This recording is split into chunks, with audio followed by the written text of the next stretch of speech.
The volleyball team's in jeopardy when their star player's injured. Now what will they do? Pray for a miracle. No, pray harder on Saved by the Bell this morning. I wake up in the morning and the longest that I want it, I don't think I'll ever make it on time. By the time I grab my books and I give myself a look, I'm at the corner just in time to see the bus fly by. It's alright, cause I'm saved by the bell. Yeah, the teacher pops a test, I know I'm in a mess, and my dog ate all my homework last night. Riding low in my chair, she won't know that I'm there. If I can hand it in tomorrow, it'll be alright. It's alright, cause I'm saved by the bell. It's alright. I say it's alright. Yeah, it's alright, cause I'm saved by the bell. It's alright, cause I'm saved by the bell. It's alright, cause I'm saved by the bell. It's alright, cause I'm saved by the bell.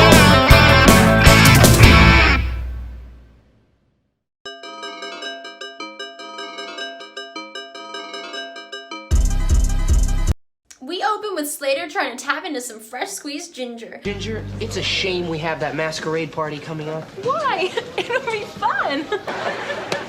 Hey, Preppy, you butted in on my chick. Oh man, I was saving your butts. I've heard parrots talk a smoother game. Excuse me, Tweedledee and Tweedleduh.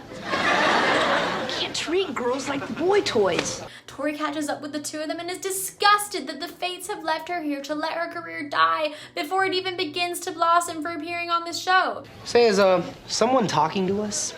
She was hoping for a quick exit by being casted as another bland Jessie knockoff on the new class, but shucks, she was a year early. No, just ignore her and maybe she'll disappear.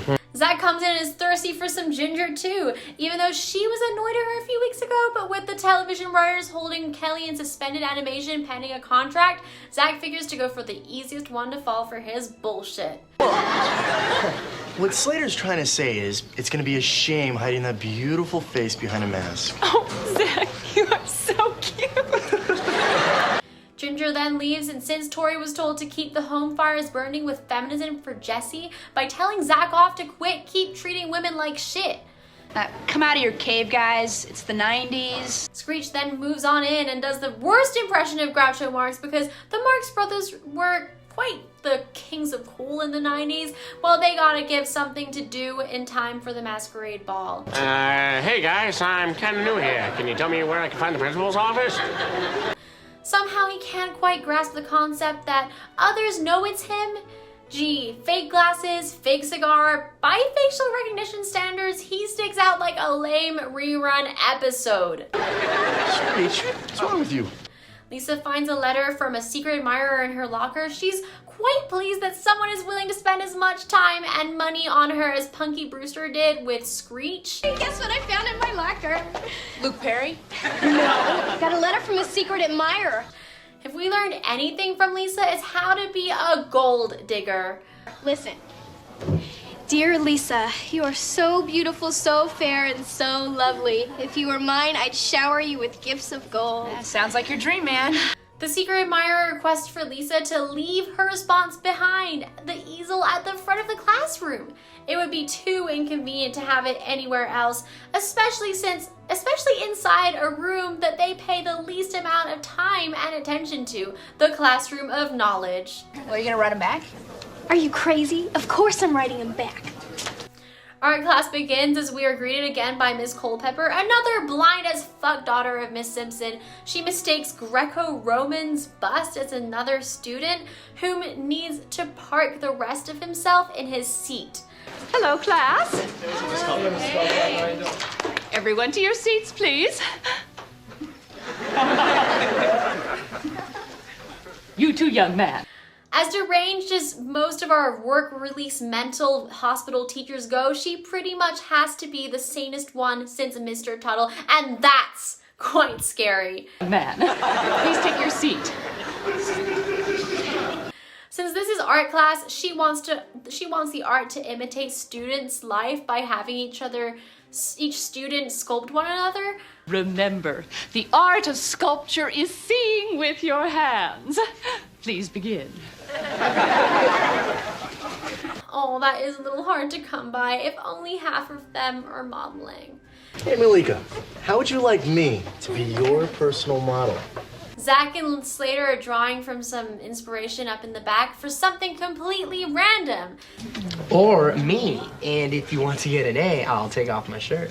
Slater even offered to give up his shirt for his collection, because he hopes the steam glistening off his ripe chest will help stir up some ratings. I think I'm gonna be ill.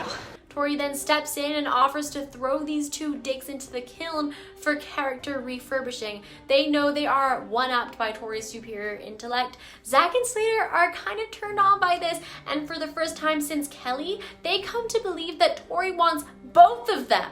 Yeah, that girl definitely wants me. Get real. Tori's hot for me. Call me crazy, but I think she hates both of you equally. Even Screech, who appears to be dim-witted and slow, even finds this to be ridiculous. She doesn't hate me. I can see it in her eyes. She wants to kiss me. Oh, please, forget it. Tori will kiss me before she kisses you, and I've got $50 to back it up. With Slater and Zach's love rivalry reignited, they bet $50 to the one that can kiss Tori first. Wow, what slurmy best friends they are. After 4 seasons of their sex, slime, and debauchery, why are we not surprised? You're on. The kiss has to be on the lips for at least 3.5 seconds. And there has to be a witness. Deal. Later, Lisa has written her letter to her secret admirer and leaves it on the easel as instructed. Slater tries to tickle Tori's fancy, but she is more fluent in bullshit than most on this show. Nice sculpture. You've got talent. Slater, what are you doing here? School's over. All the bimbos are out shopping for diet soda. Slater apologizes for his actions and asks for her forgiveness. Even more, he does need a model to help with his art project. Tori, I thought about what you said, and it's time I changed the way I act towards women. Get out of here. No, really. I just hope you can forgive me. Please? Well, okay, I accept your apology. Great, thanks. Now that's quite the overly complicated and most ridiculous and most obvious ruse to stoke up some body chemistry, especially for someone to fall for his fastball of slime. But yet Tori loses her smarts over it and almost puts one on his lips. Listen, have you seen Tammy? She's my model, and she doesn't show up, well, I'm gonna flunk. Well, I can help. I'm done with my project. You'd model for me? Nah, I can't ask you to do that. You insist, sit over here.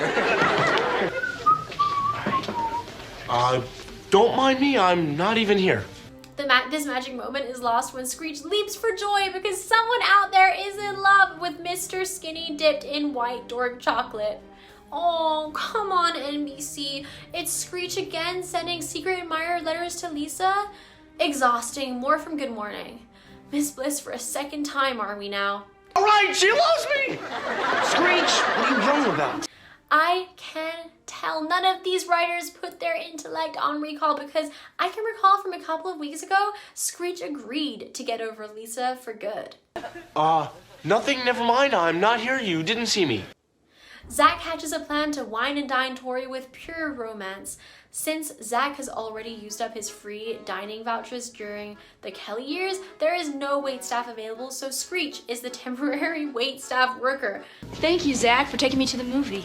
Well, it's the least I could do for being such a jerk. Having some effect on people. I should become a shrink. And where's that special waiter I hired? My beloved Lotus Blossom.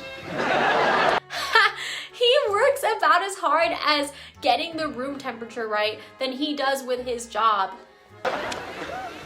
Dearest love. Perfect. Zach is intent on putting that kiss on, but he realizes the plot requires him to be a sexist pig and not a charmer.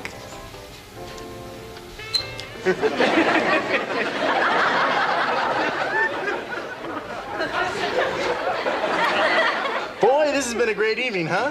Yeah, that's enough to get Tori to back off, which even leaves her confused because that is the first time our lesbian has been courted by any gentleman. Let's get out of here.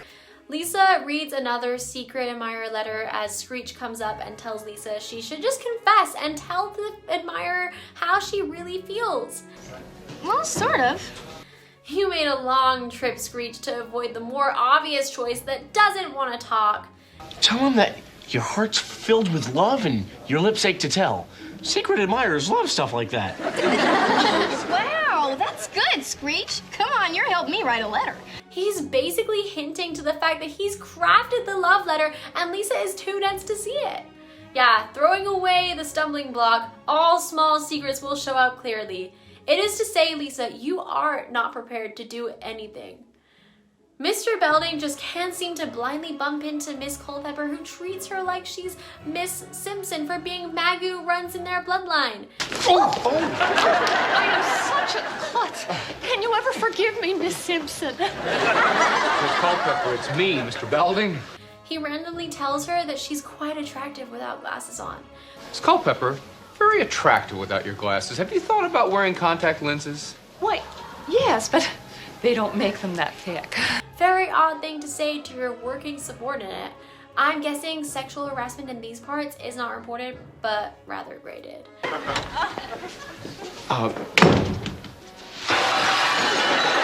Back in art class, Lisa reveals the sculpture of her secret admirer. So just who exactly does she think her secret admirer is? Ta-da! I call it Dream Man. Okay, that's enough, Lisa. I think you sucked enough ass for one day. He's what I imagine my dream man to be like. Don't we all, dear? Zach later chimes in to Lisa that he also has a secret admirer, in which case we run into a common sitcom cliche. Here we are presented with two different things that present two different meanings for two different people. There's someone I like, but I haven't told her yet because there's a problem. Problem? Like what? Did you say secret? Oh my gosh.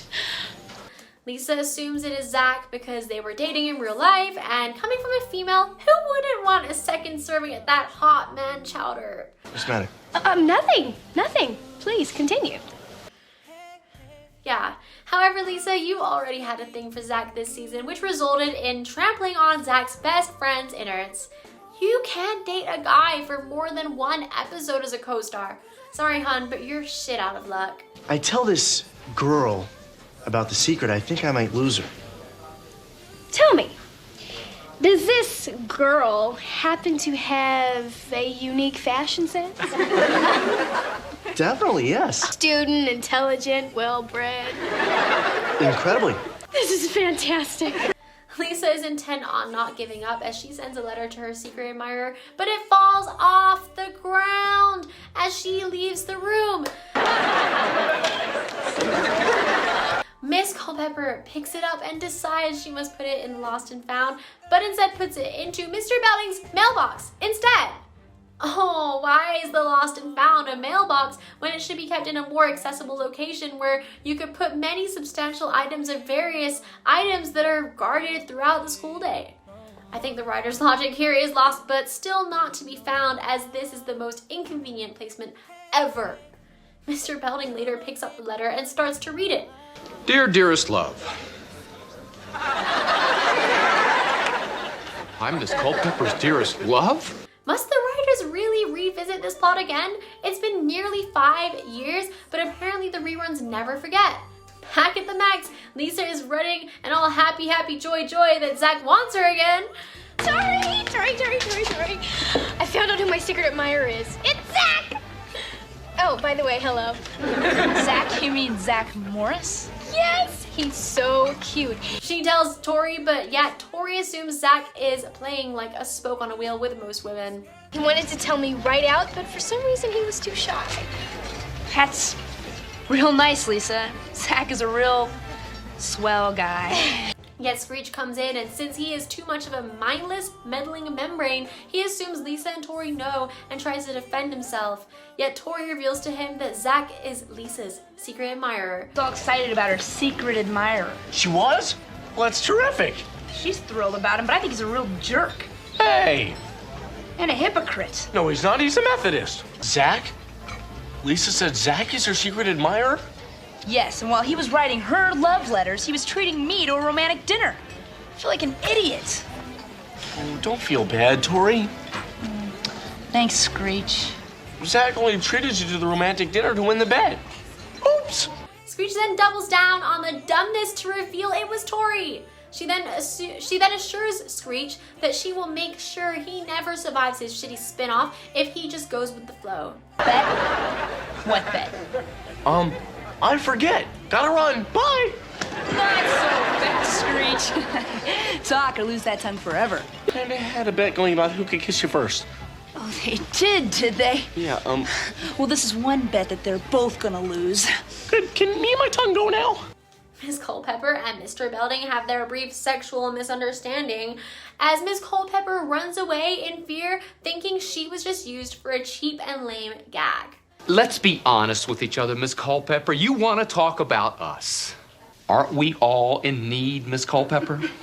Your feeling, or the paint, as you call it, is very beautiful, and I am flattered. Now, don't be embarrassed. It's very natural for a person to be attracted to someone in a position of authority like a principal. My paint for you is different. Do you get my drift? Oh, Mr. Belding. Oh, my gosh! Tori then takes care of her head case by giving Slater a slight headache. Hey, Slater. I think I found the right pose. How's this? She says the gig is up and is aware of the bet and now vows to get revenge against Zach only if Slater will kiss her at the Masquerade ball. Don't play stupid with me, stupid. I know all about the bet. You do? Screech told me. It's okay, I mean, I can take a joke. But Zach pretended he liked me. That really ticks me off. I thought it over and I want you to win the bet. Why, so you can get back at Zach? Is there anything wrong with that? Not by me. I'm gonna let you kiss me in front of Zach at the Masquerade ball. Tori says, I will be dressed as Gumby and Slater will be dressed as an astronaut. And somewhere along the middle, we will find each other. I'll be an astronaut. Okay, Mr. Spaceman, meet me at the punch bowl at 9 o'clock for your big kiss. You'll know it's me because I'll be dressed as Gumby. Gumby. Looks like Tori wants to be blasted off to the moon for a little ride, Sally, ride on Slater's crotch rocket. Now, the answer may not lie in the bottle, but it can't hurt to check as Miss Culpepper is repulsed by Captain Morgan's continued sexual harassment. Miss Culpepper, we really have to talk about our relationship. Mr. Belding, you are a married man. Looks like the captain always goes down with the ship. I know, and that's the problem. Well, I never. Screech appears at the dance as Gumby and talks to Tori the tiger, which makes no sense because I thought Lisa was going as that. It's me, Tori. We can talk later, but you've got to go to Lisa right away. She knows you wrote the letters. She's thrilled you're her secret admirer. Isn't that great? She said meet her at the punch bowl at 9 for a kiss. She's dressed as an astronaut. Tori then stirs the miscalculation plot by revealing to Screech that Lisa is thrilled to be his secret admirer and to look for her dressed as an astronaut.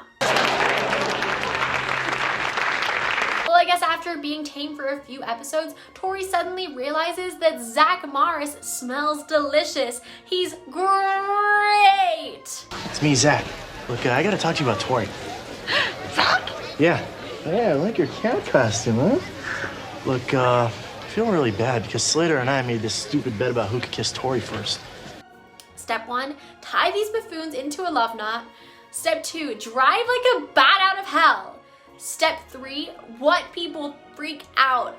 Yeah, I'm not sure if these two are brave as hell or dumb as a box of rocks.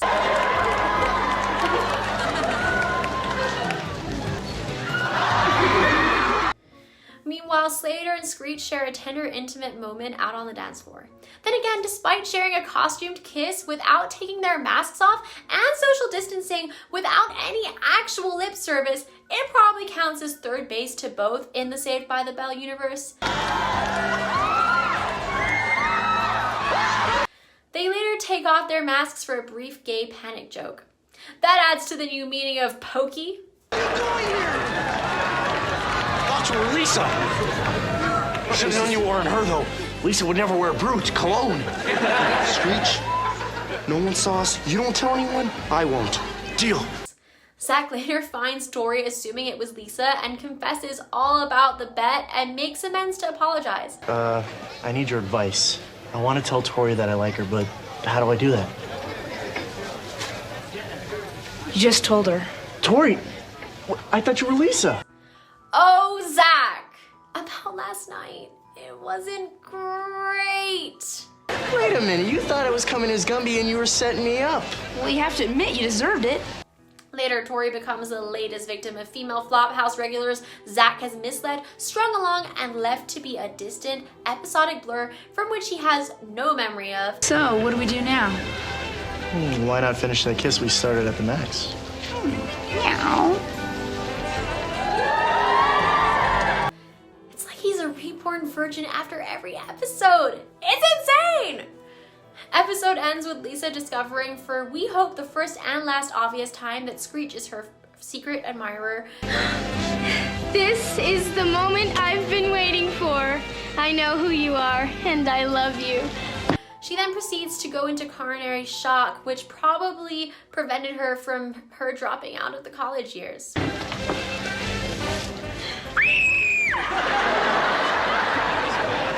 Oh, now this is what I call true love. Lisa.